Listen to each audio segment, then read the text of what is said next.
Hello everyone, and welcome to the Astro Consciousness channel. I'm Millie, and I am here to give you your forecast for the week of September 29th through October 5th. In this channel, we talk about the astrological energy of the week ahead and how you can integrate it into your personal and spiritual growth. So the week ahead is about continuing to integrate, and in case we forget, reiterate some of the lessons that were really sparked throughout the month of September with those two eclipses. This week, we're really going to see them in our personal relationships. If this has nothing to do with personal relationships for you, this is going to come back always in all the ways: the relationship with yourself, with your internal narrative, with your inner critic, but also the relationship to money. Venus is very active this week. And so our relationship to money, and more importantly, how we steward money based on the relationship that we have with ourselves internally around worth, around value systems is really going to be highlighted. Okay. So it's an interesting week ahead that I think is going to ask us to move one step at a time, to move slowly, to move mindfully, because we are also headed towards a full moon in the sign of Aries that takes place on Monday, October 6th. So remember, anytime that we head towards a full moon, there is this rise in energy until we hit the full moon. And it's like this culminating time where after the full moon, we finally feel like we can breathe, kind of like the bubble has popped. So, keeping all of those things in mind, you want to take these lessons slowly.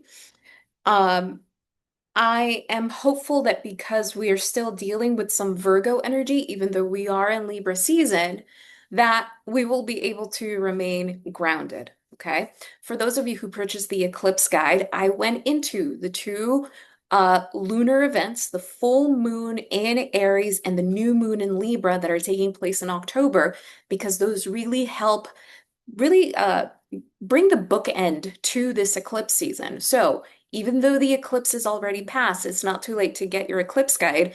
And if anything, astrology is always better understood in hindsight. So if you want to go back, I go into depth into all of the events that I think can be very helpful for you. Grab it at astroconsciousness.com for $25. Okay, so we begin the week with Monday, September 29th. We begin the week with the moon in Capricorn. I've said this before and I'll say it again. I love when the week starts with an earth moon. There is a different feel to how we're starting the week. It's determined, it's focused, it's decisive. But this moon in Capricorn is creating a square to the sun in Libra. We are well into Libra season now. So everything that has come up during Virgo season, during the month of September with those two eclipses, we are now not only invited to recalibrate our systems, begin coming back to our bodies, begin getting regrounded, but we are also meant to integrate a lot of these lessons into relationships, relationship to ourself, relationship to our money, relationship to our life. What did I learn in September that I now begin reintegrating into my life in October? And I understand that this is Monday, September 29th, but we're pretty much in October, okay? So the moon in Capricorn always reminds us, how do I feel about taking care of myself?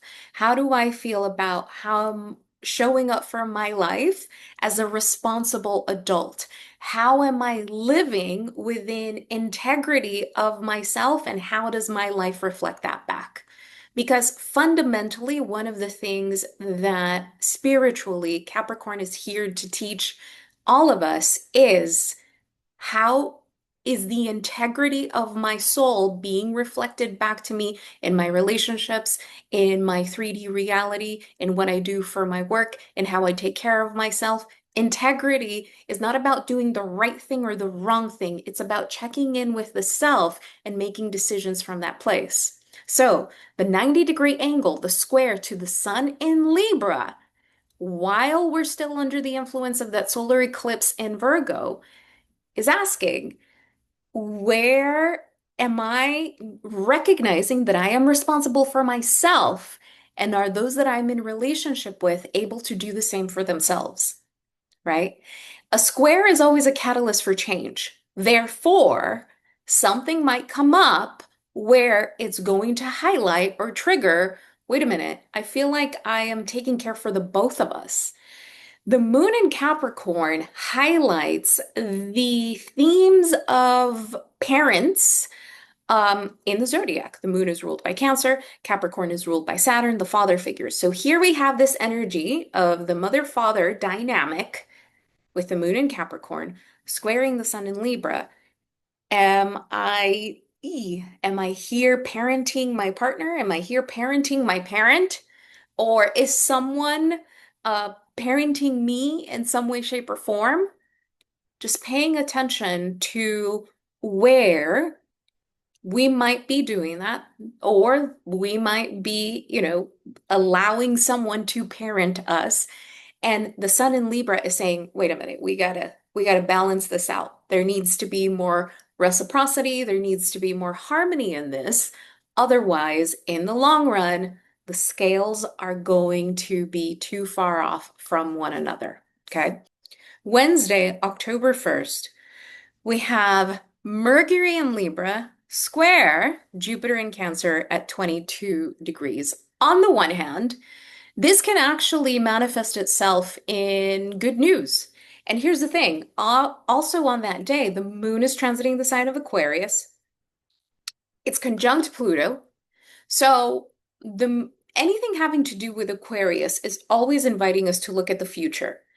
So, if this is something where you might receive good news, this might be about, oh, I applied for the thing, and this is the good news that I'm receiving about that. If I reached out to someone for a collaboration, this is the good news that I might be receiving about that, right? Because there's an understanding that this is going to somehow help you in the future. Any conversations that you have, I think that there's a lot of excitement. Now, here's the flip side.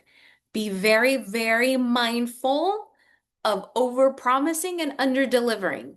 Be very, very mindful of the conversations that you're having where certain things, they sound a little too good to be true. And here's the thing. If you're having a conversation with someone and they're excited about working with you, connecting with you, I don't know, dating you, whatever it is, and it sounds a little too good to be true, it doesn't necessarily mean that the person has ill intention. It's the energy presenting itself in that way for some reason. Take a step back, ask yourself, okay, in true Mercury and Libra fashion, what are some of the things that I need to weigh here? And do I need a little bit of time to get back to someone, to decide for myself, right? In true Mercury and Libra fashion. A lot of times, Mercury and Libra can be described as indecisive, but in a positive way, it's no, I'm not indecisive. I'm weighing the pros and cons, and I'm really checking in with myself with how do I feel about it.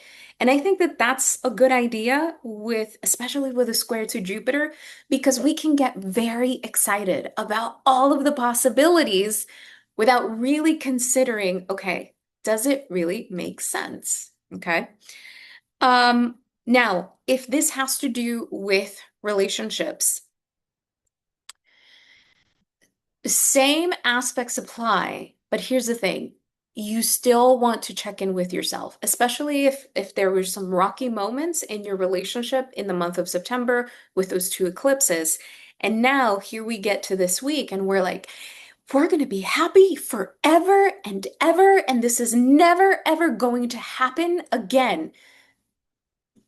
We're going to take it easy, right? Be mindful of the always and the nevers. Where do we meet halfway? What feels grounded when we have no grounding energy at this moment in time? Okay.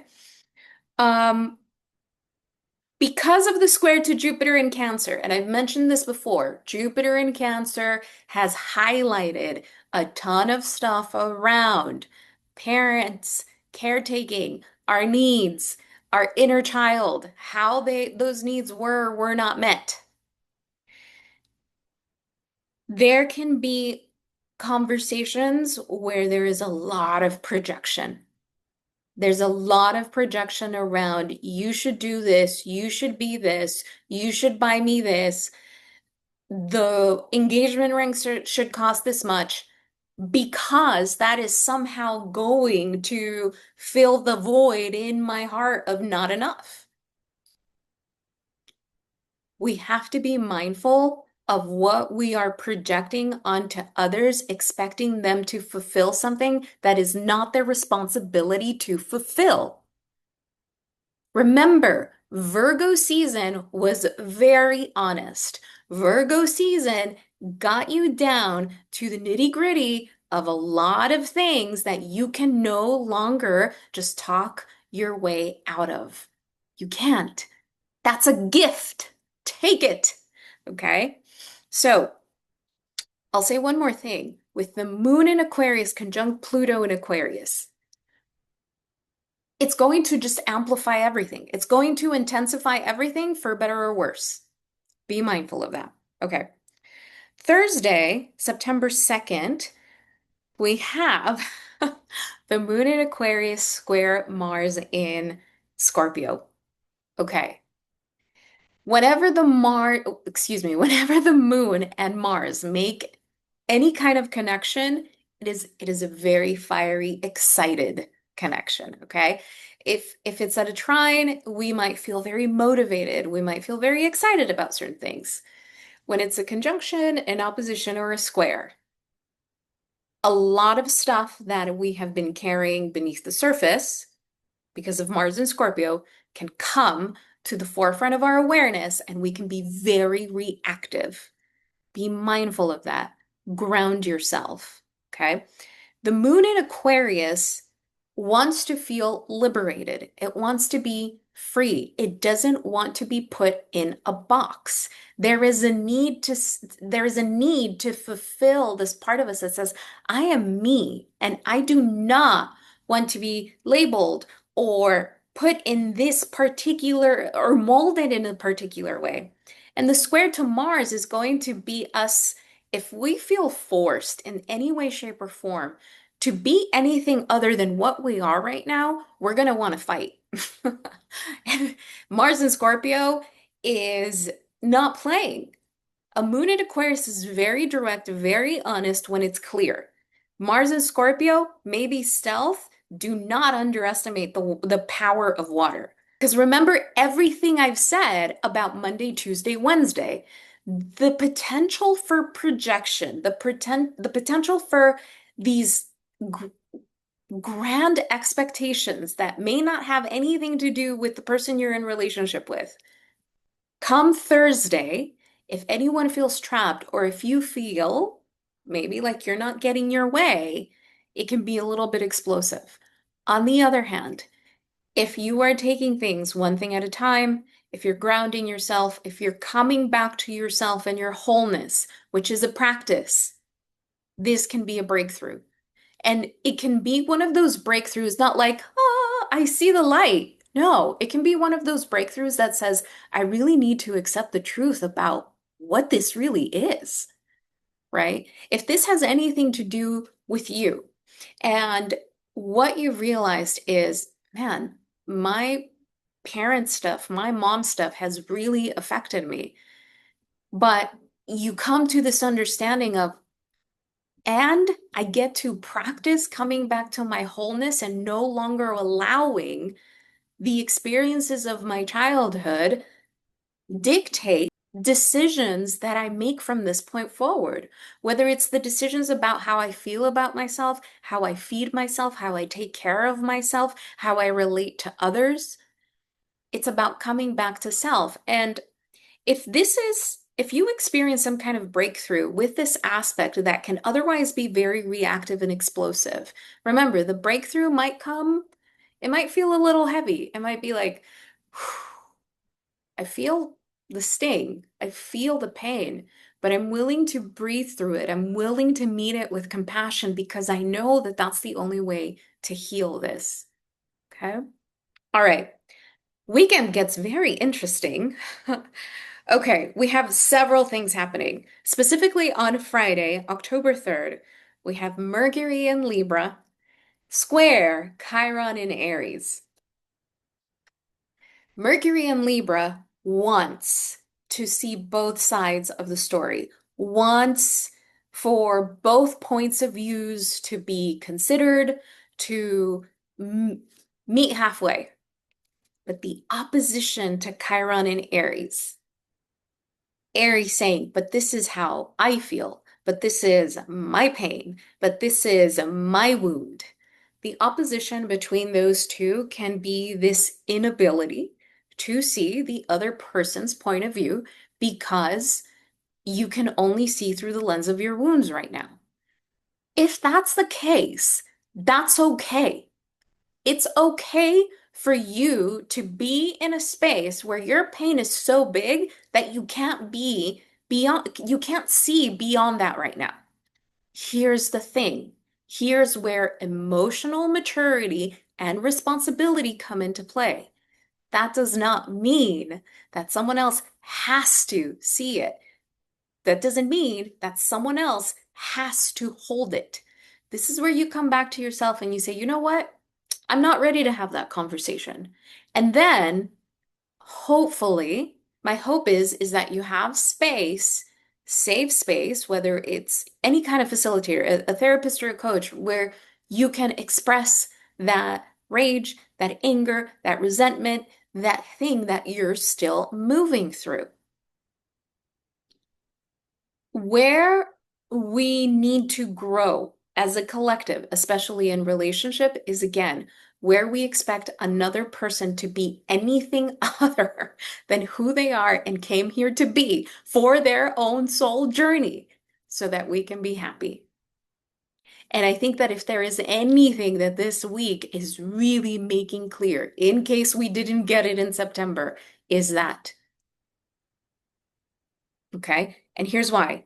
Saturday and Sunday, we have Venus in Virgo conjunct the South Node in Virgo. Okay.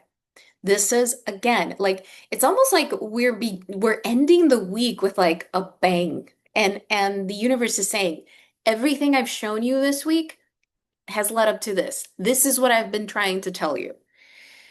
Okay, the Sun and Mercury in Virgo came together with the South Node on September 10th and 11th, really smack in the middle of those two eclipses.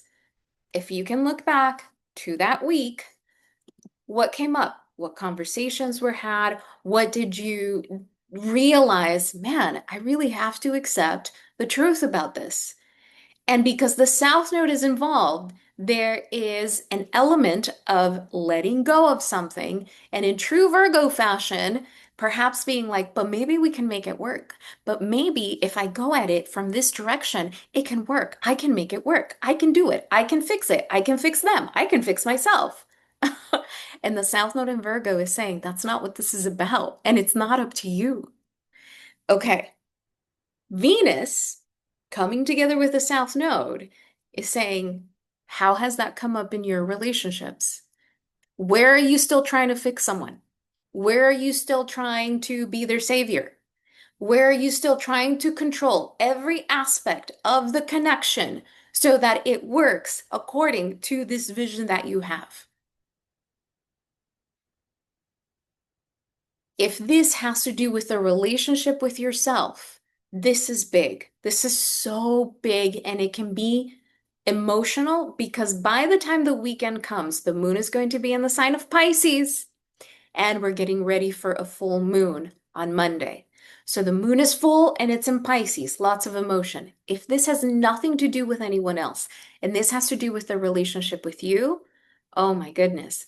What are the belief systems, that you're letting go of? What are the critical narratives that you really need to release and let go of so that you can be in a much more grounded relationship with yourself, so that your nervous system stops looking for everything that's wrong with you, for everything that's wrong out there, and you can finally live from a place of groundedness and safety within yourself.